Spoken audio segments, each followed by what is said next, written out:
ملک میں جاری دہشت گردی کی حالیہ لہر کے خاتمے کے لیے پاک فوج پرعزم، آرمی چیف کا پاکستان سے دہشت گردی کے مکمل خاتمے کے عزم کا اعادہ۔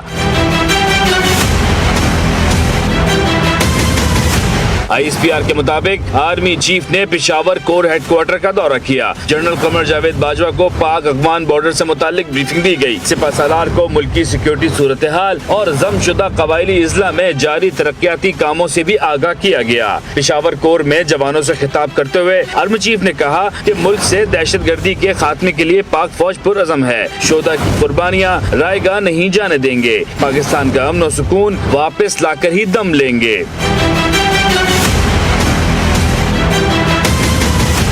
جنرل قمر باجوہ نے مزید کہا، قبائلی اضلاع میں سماجی و اقتصادی ترقیاتی منصوبے ضروری ہیں، جن کے لیے سازگار ماحول کی فراہمی میں سیکیورٹی فورسز کا کردار قابل ستائش ہے۔ سماجی و اقتصادی منصوبے ملک کی ترقی و پائیدار استحکام کے لیے بھی ناگزیر ہیں۔